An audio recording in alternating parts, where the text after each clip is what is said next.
بسم اللہ الرحمن الرحیم۔ اعوذ باللہ من الشیطان الرجیم، بسم اللہ الرحمن الرحیم، وبہ نستعین۔ ہماری گفتگو لمحہ چہارم کے کتاب الطلاق میں، اس کتاب الطلاق میں 3 چیزوں کے لیے میں مختصر وضاحت کروں گا، اس کے بعد کیا ہے ہم چلیں گے عبارت کی طرف۔ تو وہ 3 چیزیں جو بیان کرنی ہیں، ان میں سے پہلی چیز تو یہ ہے کہ جب انسان طلاق کے بعد رجوع کرتا ہے تو رجوع کیا ہے وہ اس طلاق کو کالعدم قرار دے دیتا ہے، یعنی گویا کہ طلاق ہوئی ہی نہیں تھی۔ اب جیسے یہ پہلے بیوی شوہر تھے، ایسے ہی اب بھی بیوی شوہر ہیں۔ اچھا، پھر رجوع کرنے کے بعد اگر یہ اس عورت کو دخول نہیں کرتا اور طلاق دیتا ہے تو یہ طلاق غیر مدخول بہا ہوگی یا طلاق مدخول بہا، کیونکہ دخول تو اس نے نہیں کیا۔ کہتے ہیں کہ اگر پہلی طلاق میں دخول کیا تھا تو گویا کہ دوسری بھی طلاق جو مدخول بہا والی ہی کاؤنٹ ہوگی، نتیجے میں یہ طلاق بائن نہیں ہوگی بلکہ طلاق رجعی ہوگی۔ لیکن اگر آپ کہتے ہیں کہ دوسری طلاق کے بعد اگر دخول نہیں کیا اور یہ طلاق دیتا ہے تو گویا کہ یہ غیر مدخول بہا والی طلاق ہے، پھر تو جب دخول کے بغیر طلاق دے تو وہ طلاق بائن ہو جائے گی، تو نتیجے میں اس دوسری طلاق کے بعد یہ رجوع نہیں کر سکتا، کیونکہ طلاق بائن میں رجوع کا حق نہیں ہوتا ہے۔ تو خیر یہ ایک بحث ہے۔ پھر دوسری بحث یہ ہے کہ اگر شک ہو کہ طلاق دی گئی ہے یا طلاق نہیں دی گئی تو اصالت بقاء نکاح کہتا ہے کہ طلاق نہیں دی گئی بلکہ وہ نکاح اپنی جگہ پر باقی ہے۔ اس کے بعد تیسرا نقطہ، کیا مریض بیوی کو طلاق دے سکتا ہے یا نہیں دے سکتا؟ فرماتے ہیں کہ جواز ہے، البتہ اس میں کراہت کے بارے میں کچھ علماء نے کہا ہے کہ مکروہ ہے اس عورت کو وہ بیمار کی حالت میں کیا ہے طلاق دینا۔ تو اب ان موضوعات کو ہم عبارت سے انشاءاللہ تو جان لے ان رجعت بعد طلقت، اگر شوہر رجوع کرتا ہے طلاق کے بعد، تجعلها، تو جناب یہ رجعت اس طلاق کو قرار دے دیتی ہے بمنزلت المعدومت، گویا کہ طلاق واقعی ہی نہیں ہوئی تھی۔ کس لحاظ سے؟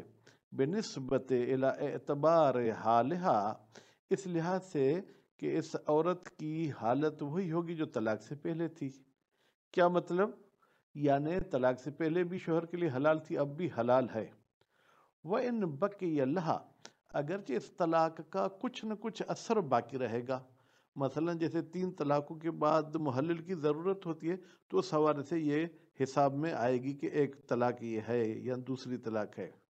کَأَدِّهَا مِنَ الثَّلَاثِ، مثلا جیسے اس طلاق کو گنا جائے گا 3 طلاقوں میں سے کہ یہ ایک طلاق ہے۔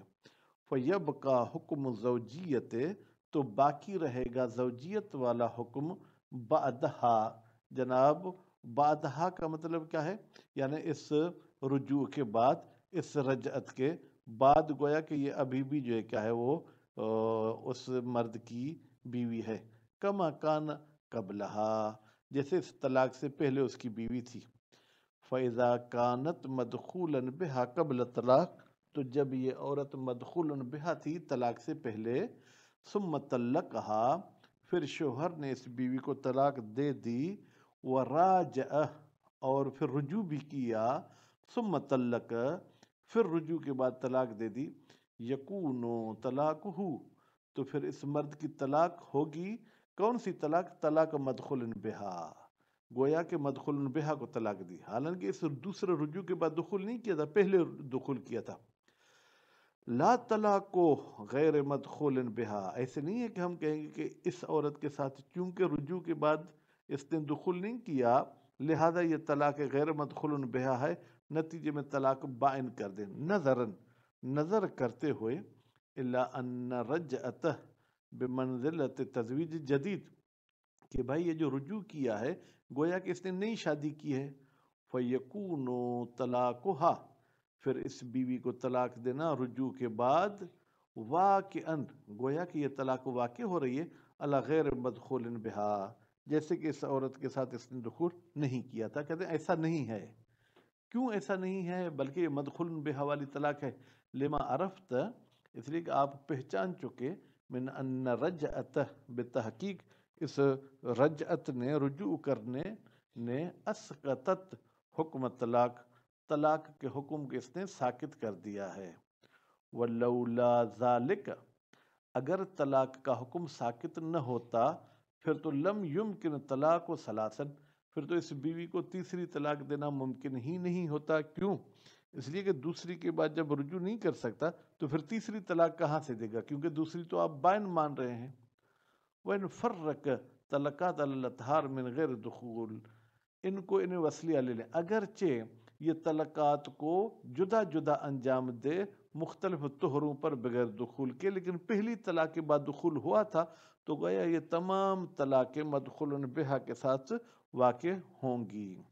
والروایات الصحیحۃ، اور وہ روایت جو صحیحہ ہیں، ناطقۃ بصحتها، وہ بول رہی ہیں کہ یہ سب طلقات صحیح ہیں، حین اذن، جب وہ مختلف اطہار پہ طلاق دیتا ہے.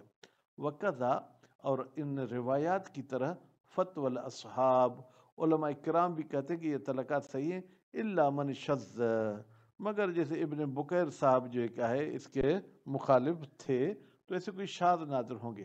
وحین اذن، جب ہم اس دوسری طلاق کو مدخول بہا مانیں گے، فیکون طلاق الثانی رجعیا، تو پھر مدخول بہا کا نتیجہ یہ ہوگا کہ یہ دوسری طلاق رجعی ہوگی، لا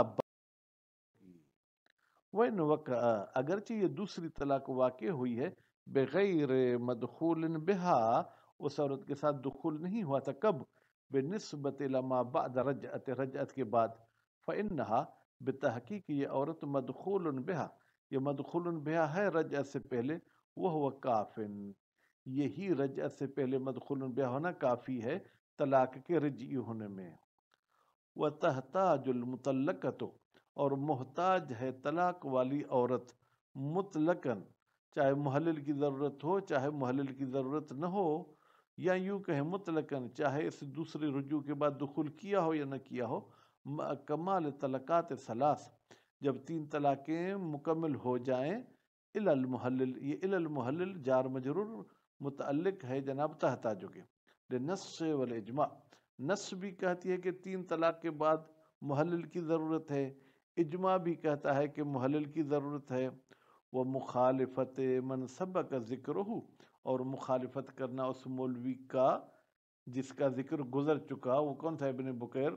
فی بعض موارد ہی، کچھ موارد میں، ٹھیک ہے جناب، جہاں طلاق سنی ہم نے کہا تھا، غیر قادح فی الاجماع، ان کی مخالفت کرنا کوئی قباحت نہیں پہنچاتا اس اجماع میں بے وجہ کسی بھی طریقے سے.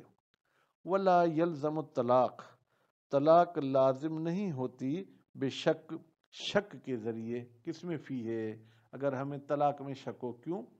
لتندفع شبہۃ الناشئۃ، تاکہ دفع ہو جائے جناب وہ شبہ جو وجود میں آیا ہے، من احتمال وقوع، کہ شاید طلاق ہوئی ہو. نہیں بھائی، بل تب کا، بلکہ یہ بیوی رہے گی علی حکم زوجیت، زوجیت کے حکم پر، لأصالت عدم طلاق، اس لیے کہ ہم شک کرتے طلاق ہوئی یا نہیں.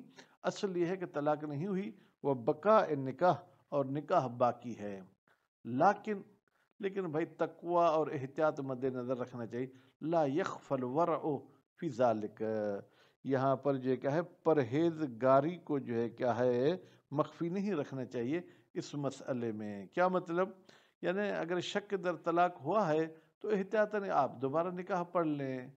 یا فیراجع ان کان شک فی طلاق رجعی، اگر اس کو شک ہے طلاق رجعی میں تو رجوع کر دے. لیکون علی یقین، تاکہ اس مرد کو یقین ہو جائے، من الحل، کہ یہ میری بیوی حلال ہے. او فی البائن، یا اگر شک ہوتا ہے کہ میری طلاق بائن تھی اور وہ بھی 3 سے کم تھی، تو جدد نکاح، تو نکاح کو یہ نیا جو ہے کہ وہ پڑھ لے. او بثلاثن، یا اگر اسے شک ہے کہ یہ 3 طلاقیں تھیں تو امسک انہا، یہ خود کو اس عورت سے روک لے. وطلقہا، اور اس عورت کو طلاق دے تیسری بھی، لتحل لغیرہ، تاکہ یہ عورت اس کے غیر کے لیے یعنی محلل کے لیے حلال ہو جائے یقیناً۔ وکذا بھائی قضا جیسے اصل طلاق میں شک ہو تو ہم کہیں گے اصل عدم طلاق ہے، اسی طریقے سے اگر انسان کو شک ہوتا ہے، ٹھیک ہے، کس میں جناب کہ میں نے 2 طلاقیں دی یا 3، یبنی علی العقل، یہ بنا رکھے گا عقل پر، لو شک اگر اس کو شک ہوتا ہے فی عدد ہی طلاق کے عدد میں، والورع الاکثر بنا رکھے، وَيَكْرَهُ لِلْمَرِيض، مریض کے لیے مکروہ ہے طلاق دینا، کیوں؟ لِنَهْيِ عَنْهُ، اس لیے کہ مریض کی طلاق سے نہیں آئی ہے اخبار میں المحمولۃ علی الکراہۃ، ہم ان اخبار کو حمل کریں گے کراہت پر، کیوں؟ جمعا بینہا، ہم جمع کریں گے ان روایات کو جو نہیں کرتی ہیں، وہ بین ما دل علی وقوعہ، اور ان احادیث کے درمیان جو کہتے ہیں کہ مریض کی طلاق واقع ہو سکتی ہے، صریحاً انہوں نے کلیئر یہ بات کہی ہے۔ فَإِنْ فَعَلَ، اگر مریض طلاق دے دیتا ہے تو توارثا، یہ مریض اور اس کی طلاق یافتہ بیوی ایک دوسرے کے وارث بنیں گے، کس میں؟ فی العدت رجعیہ، جو طلاق رجعی کی عدت میں اگر اس کی وفات ہو جائے یا بیوی کی وفات ہو جائے، من الجانبین، کہ غیر المریض، جیسے مریض کے علاوہ کوئی اور طلاق دے تو عدت کے دوران وہ ایک دوسرے کے وارث بنیں گے۔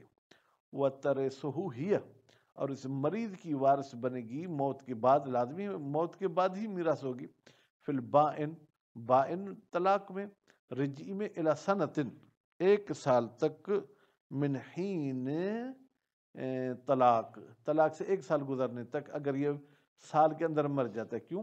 لنص سے، ایک تو روایت اس کے بارے میں آئی ہے، اور اس کے بعد والاجماع، اور اجماع بھی آیا ہے۔ بھائی کیوں 1 سال تک وارث بنے گی؟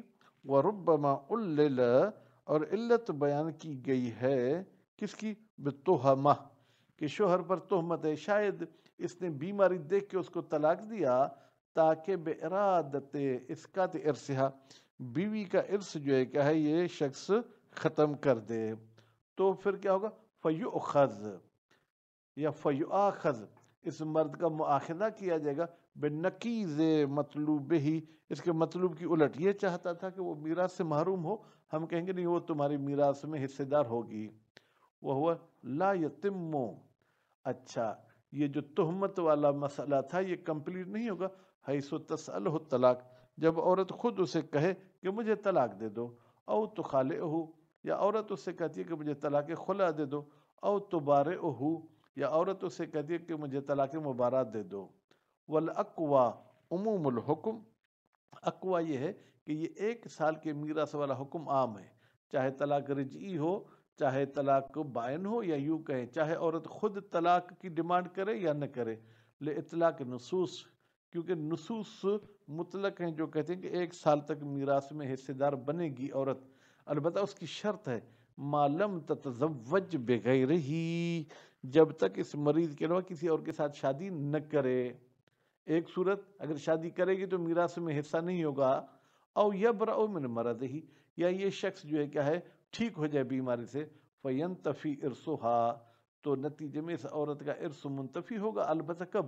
بعد العدت رجعیہ، عدہ رجعیہ کے بعد، وَإِنْ مَاتَ فِي أَثْنَاءِ السَّنَةِ، اگرچہ یہ سال کے بیچ میں مر جائے، وَعَلَى هَذَا، وَعَلَى هَذَا، یعنی اس بنیاد پہ کہ ہم نے طلاق دینا جو ہے کیا وہ مکروہ ہے، لو طلق اربعا فی مرضہ، اگر یہ 4 بیویوں کو اپنی بیماری میں طلاق دے دیتا ہے، ثم تزوج اربعا، پھر 4 بیویوں کے ساتھ، اسپتال میں تھا تو نرسوں کے ساتھ ہی شادی کر لی، ودخل بہن، اور یہ ان کے ساتھ دخول بھی کر دیتا ہے، ومات فی السنۃ مریضا، اور وہ اسی سال میں بیماری کی حالت میں مرتا ہے، یعنی ٹھیک نہیں ہوا، تو قبل ان تتزوج المطلقات، اور طلاق یافتہ عورتوں نے بھی شادی نہیں کی، تو کیا ہوگا؟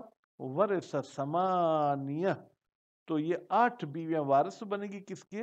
الثمن، اس کے 8ویں حصے کے، اگر یہ صاحب اولاد ہے، اب ربع، یا اس کے 4تھے حصے کی وارث بنے گی اگر یہ بغیر اولاد کے مر گیا، بسویت، یہ 8 بیویاں برابر اس حصے میں جو ہے کیا ہے حصے دار بنے گی۔ اچھا ایک مرد کی 8 بیویاں بھی وارث بن سکتی ہیں؟ کہتے ہیں ولا یرثو ازید من 4 زوجات، وارث نہیں بنتی 4 بیویوں سے زیادہ بیویاں اتفاقی طور پر، تمام علماء کے اتفاق، الا ہونا، صرف اس بیماری والی صورت میں جو ہے کیا ہے وہ وارث بنیں گی۔ ولا یلحق الفسخ فی المرض بطلاق، اچھا اگر بیماری کی حالت میں یہ نکاح کو فسخ کرتا ہے تو کیا یہ طلاق کے حکم میں ہے؟ یعنی بیویاں وارث بنے گی؟ کہتے نہیں، ملحق نہیں ہوگی۔ کیوں؟